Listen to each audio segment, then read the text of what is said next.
Hai, masih bersama saya Mr. Z bicara. Tentu saja bicara tentang kebenaran berdasarkan fakta data. Dan realitanya ada beritanya.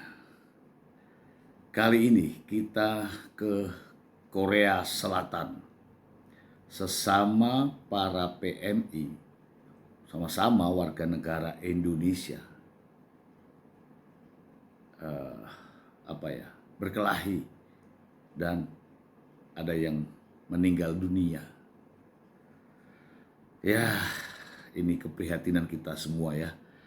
Mereka semua ini bekerja untuk masa depannya, untuk masa depan keluarganya. Ternyata di negara lain, di negara di mana dia bekerja, justru dia melakukan tindak pidana. Bagaimana kisahnya? Langsung kita bacakan dari sumbernya. Dari Sumexco, pekerja bunuh sesama PMI di Korea Selatan. Buron bikin semua TKI kena imbas, diminta segera menyerah. Hari ini ya, Selasa 30 April 2024. Ini akses beritanya. Aduh. Sumexco, pekerja bunuh sesama PMI di Korea Selatan bikin semua TKI kena imbasnya.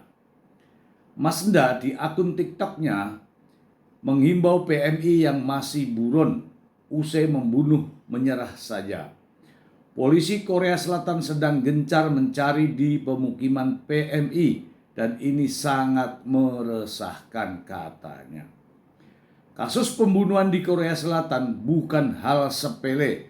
Polisi dan imigrasi Korea akan mengobrak-ngabrik seluruh Korea sampai pelaku ketangkap, ujarnya. Karena itu akan berdampak ke seluruh PMI. Jadi mohon kesadarannya, akui kesalahannya dan menyerahkan diri. Itu jauh lebih baik daripada nanti tertangkap, lebih parah lagi, imbuhnya. Kasus ini parah karena ada yang meninggal. PMI yang ada di Korsel akan kena dampak. Bisa jadi akan menghambat penerbangan buat teman-teman calon pekerja migran Indonesia yang sedang proses ke Korea Selatan. Ini kasus pembunuhan bukan sepele, ujarnya. Sebenarnya apa yang ada di pikiran oknum PMI ini sampai kasus ini ke ranah hukum? Wah, ini rame nih. Kasihan keluarga yang di rumah berharap kita bisa pulang dengan sukses, sekarang pulang tinggal nama. Apa nggak sedih? Diketahui pekerja Indonesia di Korea Selatan bentrok, 5 sekarat, 1 meninggal hanya gara-gara cewek karaoke. Cewek? Masa Allah. Terjadi lagi bentrok antara pekerja migran Indonesia di Korea Selatan, ungkapnya. Barusan dapat info ada sesama WNI di Daegu, Korea Selatan yang bentrok. Mereka berkelahi, ada 5 orang yang masuk rumah sakit dan 1 orang meninggal dunia. Sekarang ada juga yang di DPO, daftar pencarian orang. Menurutnya, para pelaku yang terlibat bentrok ini telah membuat malu pekerja migran Indonesia dan mencoreng nama baik PMI di Korea Selatan. Tolonglah yang merasa di DPO segera menyerahkan diri saja kalian. Sudah dicari kepolisian Korea, yang swasta harap berhati-hati. Informasi dari Kang Zuda ini seperti biasa langsung direspon followernya yang mayoritas PMI Korea Selatan. Yang meninggal orang Cirebon ya, namanya Ade Irawan. Semoga husnul khotimah. Ya. Sampai ada yang meninggal. Oh. Menurut informasi, tersangkanya baru tertangkap 1 dan 4 masih sembunyi. Sembunyi di mana? Saya sebagai orang PMI Cirebon turut berduga semoga tersangka segera ditangkap dan dapat hukuman setimpal. Oke deh, sampai di sini dulu ya beritanya.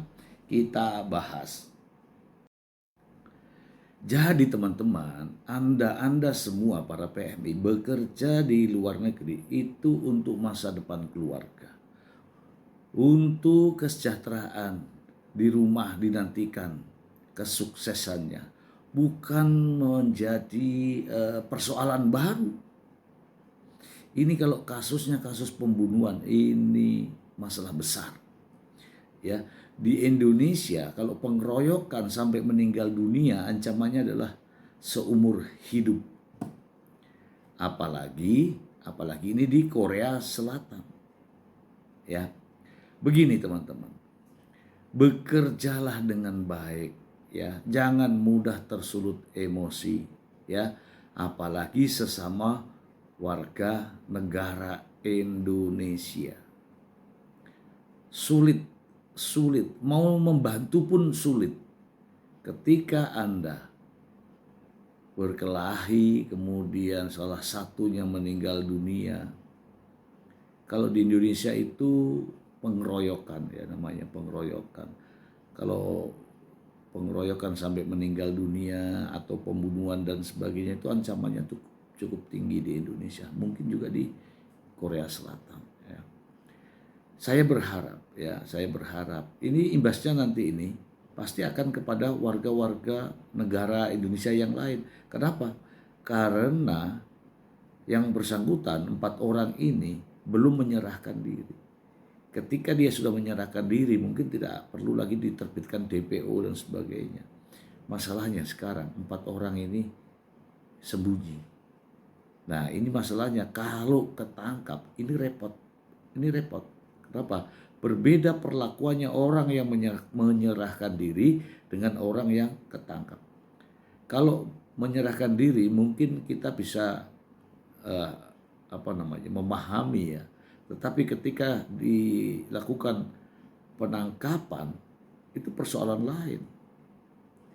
Dan ini juga mencoreng nama baik PMI yang ada di Korea Selatan. Keseluruhan. Menimbulkan persoalan baru di antara para PMI. Ini menjadi problem tersendiri ya. Untuk teman-teman yang lain di mana saja Anda berada, jangan menimbulkan kekacauan di negara orang karena hukum negara lain kita tidak tahu. Ya, semoga saja teman-teman yang merasa melakukan himbauan saya ini untuk segera menyerahkan diri, akui perbuatannya dan ceritakan apa adanya. Demikian.